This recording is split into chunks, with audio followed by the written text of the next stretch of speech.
An hour's drive from Vancouver hides a place where the beauty of nature masks deadly danger. The famous Shannon Falls waterfall with its emerald pools attracts adventure seekers from all over the world. But behind the picture from a tourist brochure hides something that is not customary to talk about. Invisible moss on the rocks, suddenly intensifying current, and rapid streams of white water that carry anyone who falls into them to the bottom. On a hot July day, a group of young people, whose travel videos were watched by millions, decided to swim in a place that local rescuers call the point of no return. What happened in the next seconds would forever change the lives of millions of their followers and raise the question: where is the line between inspiration to live life to the fullest and deadly risk? The High on Life movement was born from school friendship in a Vancouver suburb. Its ideologists, Riker Gamble and Alexei Laik, who grew up in middle-class families where travel was a luxury, dreamed of more. In 2012, together with close friends who formed the core of the Future Collective, they made a decision that their parents called madness. They sold everything they had and bought one-way tickets. The plan was simple to the point of naivety: travel the world, shoot videos, and hope that YouTube would someday start paying enough to continue the travels. The breakthrough happened almost by accident. A humorous dance clip shot on a phone in a Thailand hostel gained 10 million views, and the channel began to grow by thousands of subscribers a day. By 2018, it was already a real empire with a million-strong audience on social networks. Brands sponsored trips and online courses brought huge income. Their philosophy was simple and contagious: life is too short for office routine. Every day should be an adventure. This positive message resonated with millions of young people around the world. But this pursuit of the perfect shot and a life without rules also had a downside. In 2016, during a trip to U.S. national parks, the group went off the official trail in Yellowstone to shoot a video at a fragile geothermal spring. The video gained millions of views, but it also attracted the attention of authorities. Violators were found by geotags on social networks. In 2017, Gamble and Laik each received a week in prison, large fines, and a 5-year ban on visiting U.S. national parks.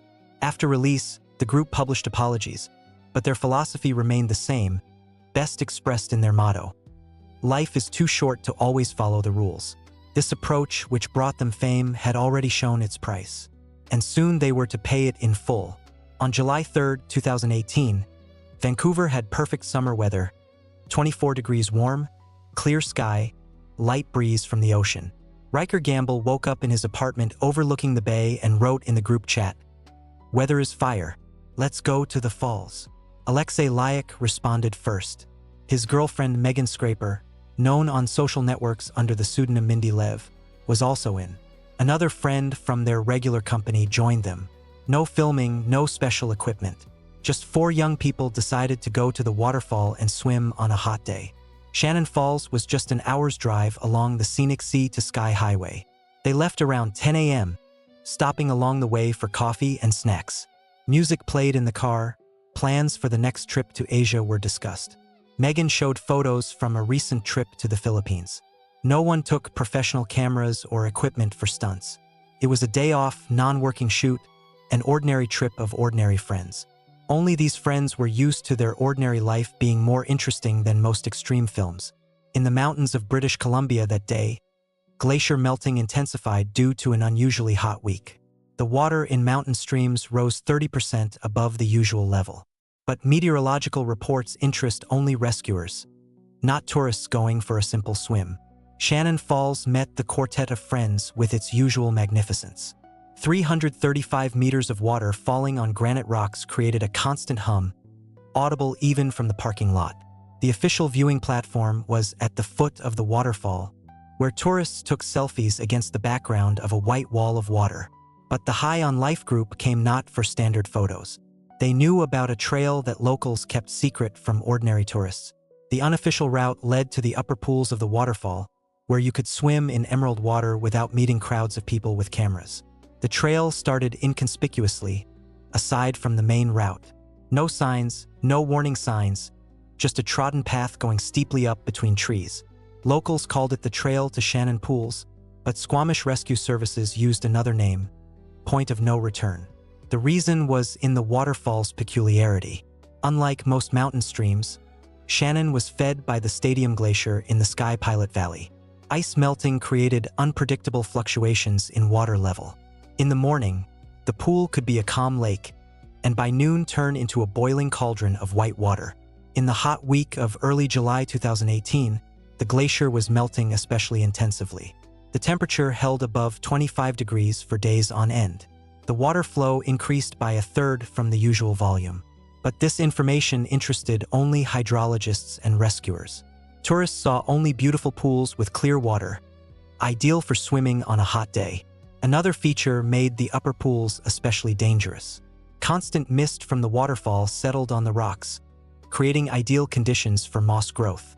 A thin layer of vegetation made wet rocks slippery like an ice rink.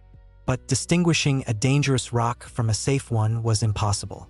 They all looked the same, gray and damp. The ascent began around 11 a.m. The trail immediately went steeply up, forcing stops every 10 minutes for rest. Riker went first, paving the way through tree roots and rocky ledges.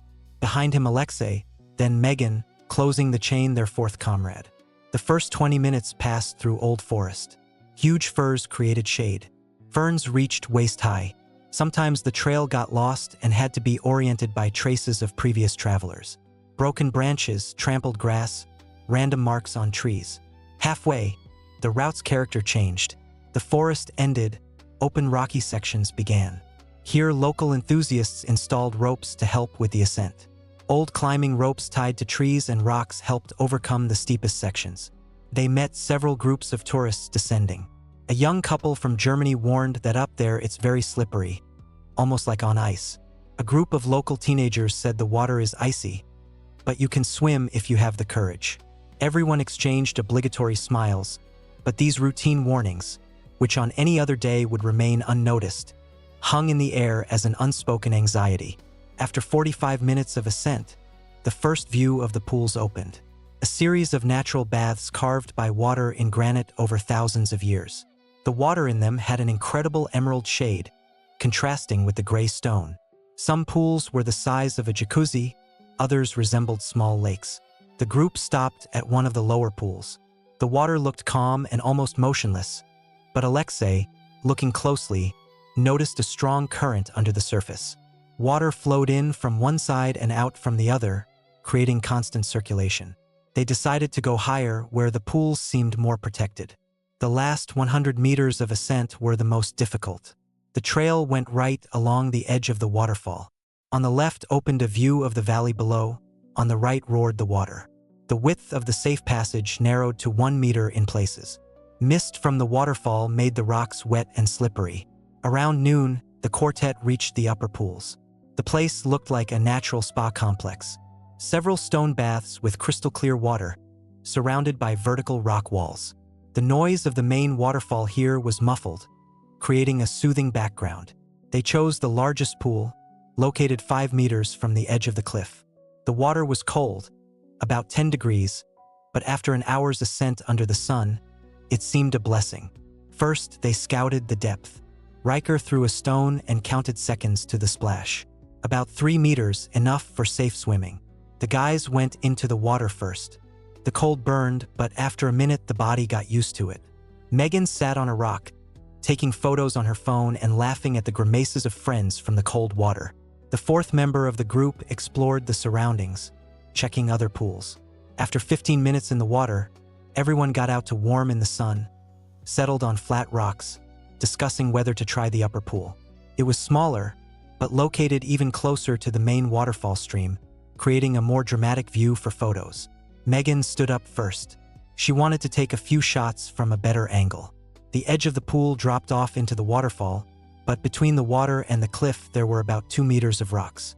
A safe enough distance under normal conditions.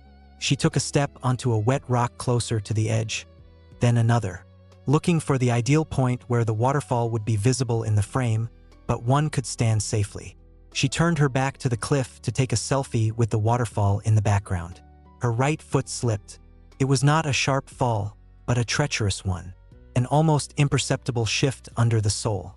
The sensation when the world loses grip with reality for a fraction of a second. A second flash of panic in Megan's eyes. When she tried to grab the air, she fell on her back and slid to the edge. The distance was only 2 meters, but the slope of the rocks and water on the surface turned them into a slide. Megan tried to hook with her hands, but the wet granite gave no support. The scream attracted the attention of the others. Alexei reacted instantly. His girlfriend was sliding to the cliff, and he jumped into the pool water trying to swim and grab her. But the current, unnoticeable on the surface, turned out to be much stronger than it seemed. The water carried him in the same direction where Megan was sliding. Riker saw that both his friends were in danger. His best friend from childhood and his girlfriend were struggling with the current that dragged them to the edge of a 30-meter cliff. He dove in after, hoping with his weight and strength to turn the situation around. The current turned out stronger than 3 young people. The water, intensified by glacier melting, rushed to the cliff at the speed of a mountain river. Megan reached the edge first and disappeared in a cloud of water spray. Alexei, trying to hold her, followed a second later. Riker struggled for more moments, but the stream dragged him 30 meters down too. Not a direct fall, but along the waterfall cascade, hitting rocks and ledges. Water falling from above in tons gave no chance to swim out. White foam deprived the ability to breathe. Cold bound the muscles. The 4th participant of the group stood in stupor for several seconds. Just now, 3 of his friends disappeared in the whirlpool of white foam. The place where they had just laughed and photographed was empty. Only wet traces on the rocks reminded that a minute ago there were people here. The first instinct was to jump after, try to help, save, pull out, but reason prevailed over emotions. Jumping into the same stream meant a 4th victim. The only thing he could do was run for help. The descent, which took an hour on the ascent, he overcame in 20 minutes, jumping over rocks, sliding on wet roots, grabbing ropes not to fall. Several times he slipped, smashing knees and palms on stones, but adrenaline muffled the pain. Halfway, he met a group of ascending tourists, shouted to them to turn back, call rescuers. 3 fell from the waterfall. Need help. Urgently. The tourists didn't immediately understand the seriousness of the situation. The young man looked like a madman, wet in blood, shouting about some tragedy. At the parking lot, there was a mobile coverage area at 11:55. He got through to 911. The operator took the call and switched to Squamish Rescue Service. Coordinates of the place, number of victims, nature of the incident. 3 people carried away by the current from the upper pools of Shannon Falls. Fell from a height of about 30 meters. The first rescuer's car arrived in 15 minutes. 2 paramedics and a police officer, but they could only ascertain the scale of the problem. For an operation at the waterfall, special equipment and trained people were needed. Squamish Rescue Service Commander Landon James received the call at 12:10. He knew this call by heart. Upper Shannon Pools. Every time hearing these words on the radio, he felt the same. A heavy mix of professionalism and weary doom. He already knew that most likely he was going not to save but to extract. And the most difficult question for his team, how to do it without risking their own lives. By 2 p.m., the main group of 20 volunteer rescuers arrived. The helicopter made a reconnaissance flight over the waterfall, but thick mist from the falling water made visibility almost zero. The pilot could only confirm that in the lower pool of the waterfall, bright colors of clothing were visible. The descent to the lower pool took 3 hours. Rescuers moved on slippery rocks, organizing belay at each difficult section. Carrying stretchers along such a route was impossible, so they decided to use the helicopter for evacuation if survivors were found. The first body was found at 5:20 p.m. Megan first lay on the rocks at the edge of the lower pool. The fall from 30 meters through waterfall cascades left no chances. Medics ascertained death from multiple injuries. Alexei Lyack was found an hour later, 50 meters downstream. The force of the stream dragged the body through rapids and rocks. The attempt to save the girlfriend cost him his life. He died doing what he thought was right.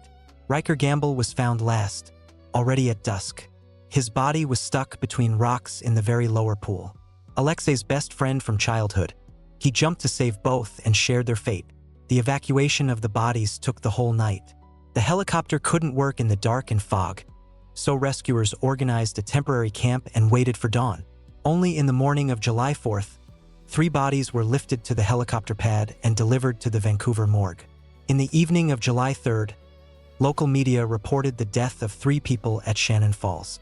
A routine news for a mountain region, But in the morning of July 4th, when names were announced, the internet exploded. High on life, 1 million subscribers. Those very guys from viral videos died just swimming. Their Instagram account was hit by a wave of thousands of comments a minute. A mix of condolences, shock, and accusations of fake news by the media. The story instantly became worldwide, picked up by dozens of media from BBC to CNN, which called the incident the tragedy of the Instagram generation. Old group videos began to surface online. Millions of new views gained the last clip where Riker jumped from a 15-meter cliff with the words, "Life is too short not to jump." This cruel irony turned the comments section into a spontaneous memorial. People shared stories of how the channel inspired them to change their lives. While the world mourned publicly, the parents of the deceased experienced the tragedy in silence, learning about it from the police. Riker's mother later admitted that she couldn't believe in her son's death, the one who seemed invulnerable. In 3 days, the remaining High on Life participants prepared to release a video message that would forever preserve the memory of their friends. On July 6, 2018, a video to our friends and families appeared on the High on Life channel. In the first day, it was watched by 10 million people. It was 5 minutes of raw, unvarnished grief that united the world. In the frame sat the remaining members of the group, young people with eyes red from tears and trembling voices. In a single stream of memories, they painted portraits of those they lost. It was not just a tribute to memory, but an attempt to return to the world the real Riker, Alexei, and Megan. They spoke of them as the kindest and most purposeful people, whose departure left a huge void in the world. They recalled how Riker could make you laugh in the most hopeless situation, how Alexei was always ready to help, and how one smile from Megan changed everything around. These words were interrupted by a piercing contrast, a montage of unpublished footage. On the screen laughed, danced, and hugged 3 friends on mountain peaks, on paradise beaches, alive, happy, doing what they loved most. This montage was a hymn to their life, not a requiem for their death. But the key words that changed everything were spoken by Riker's cousin, Rob Mangelsdorf. His simple phrase, said with pain, became the main defense against accusations of recklessness. They just wanted to swim. They weren't doing anything stupid. These words destroyed the narrative of reckless extreme seekers. Suddenly, everyone understood. 3 young people died doing what thousands of people do every summer. The tragedy was not in their pursuit of content, but in a cruel, unpredictable accident. The video ended with reading the group's manifesto about living in the moment, and this call was heard. On social networks, a flash mob exploded where people shared photos of their adventures, paying tribute to their philosophy. The final point in this public tragedy was the farewell ceremony on July 19th. The church couldn't accommodate all who wished. 3 coffins covered with Canadian flags and 3 portraits of smiling young people became a silent symbol of 3 lives cut short at their peak. The tragedy at Shannon Falls divided public opinion into 2 irreconcilable camps. The first saw in what happened a predictable end to a reckless pursuit of popularity. The second defended the memory of the deceased, insisting that it was an accident that could happen to anyone. The discussion unfolded at all levels. In morning talk shows, safety experts talked about influencers' responsibility to the audience. Psychologists analyzed the phenomenon of risky behavior for likes. Parents demanded tightening control over content that their children watch. Statistics added fuel to the fire. After each viral High on Life video, rescue services recorded a surge in accidents at the same locations. Teenagers tried to repeat jumps from waterfalls, having neither experience nor preparation. In a year, 12 deaths were recorded directly related to attempts to copy stunts from social networks. But the group's defenders cited other figures. Millions of people started traveling, inspired by their videos. Thousands came out of depression, finding meaning in the philosophy of the moment. Hundreds wrote that High on Life content literally saved them from suicide, showing the beauty of the world. A sociology professor from the University of British Columbia published a study showing the paradox. The same qualities that made the group inspiring made them a dangerous example. Charisma, fearlessness, optimism created the illusion that risk is always justified, and luck is infinite. The influence industry reacted instantly. YouTube updated rules prohibiting content encouraging dangerous behavior. Instagram began marking posts with extreme stunts with warnings, but everyone understood. These are cosmetic measures that won't change the essence of the problem. The harshest position was taken by professional climbers and rescuers. They had warned for years about the danger of romanticizing risk. Squamish Rescue Service Commander Landon James made a statement that many found too harsh. Every time someone posts a selfie from the edge of a cliff, they play Russian roulette. Sooner or later, there will be a cartridge in the chamber. The question is only how many people will have time to pull the trigger, imitating them. But the most painful question was asked by parents of teenagers: how to explain to a child the difference between an inspiring example and deadly stupidity. Where is the boundary between a life full of adventures and unjustified risk? There was no simple answer to this. 7 years have passed since that July day. Shannon Falls continues to flow as it did thousands of years before the tragedy and will do thousands of years after. Nature knows no compassion or malice. It simply exists, majestic and indifferent to human dramas. The trail to the upper pools is officially closed. Warning signs in 3 languages explain the danger. The fine for violating the ban is $5,000. But every summer, rescuers pull new adventure seekers out of the water. Bans only add attractiveness to the place. The High on Life channel exists as a digital memorial. The last video was published in 2019, a year after the tragedy. The remaining participants shot a trip to Hawaii dedicated to the memory of friends. There were no more extreme stunts, only beautiful views and quiet talks about how important it is to value every day. Megan Scraper dreamed of writing a book about her travels. After her death, her sister published her diaries and notes. The book became a bestseller in Brazil. The last entry is dated July 2, 2018. Tomorrow we're going to the falls. They say it's incredibly beautiful there. Can't wait. Alexei Lyack left behind a course on Instagram promotion and philosophical posts about the meaning of travels. His last publication gained 5 million likes posthumously. A photo of sunset over the ocean and caption: "Every moment is unique. Live so as not to regret." Riker Gamble recorded a video a year before death, as all group members did. Standard practice for people constantly risking. In it he said, "If you're watching this, something happened to me. Don't cry. I lived more adventures in my years than most people in a whole life. Just promise me to continue exploring this amazing world." The name of the 4th friend, the only witness to the tragedy, remains unknown to the public at his own request. The trauma of watching the death of 3 close people and the inability to help left a deep mark. He underwent long therapy and completely refused publicity. The families of the deceased respect his decision to stay in the shadows, understanding the weight of the survivor's burden. Rescuer Landon James, who led the operation, still conducts lectures on mountain safety. He always ends with one phrase: "Mountains and waterfalls will be here forever. You have only one life. Respect nature more than likes." Shannon Falls flows today exactly as it flowed on that July morning in 2018. Water falls from height, crashes on rocks, collects in emerald pools. The sun creates a rainbow in the spray.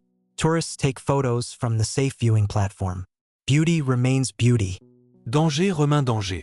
The question posed at the beginning of this story remains without a final answer. Where is the line between inspiration to live life to the fullest and deadly risk? Everyone draws it for themselves. 3 young people drew it in the upper pools of Shannon Falls. They just wanted to swim. On a hot day, they paid the ultimate price for a few seconds when that line turned out to be crossed. The story of Riker, Alexei, and Megan is not a ban on adventure, but a reminder of the price of the moment.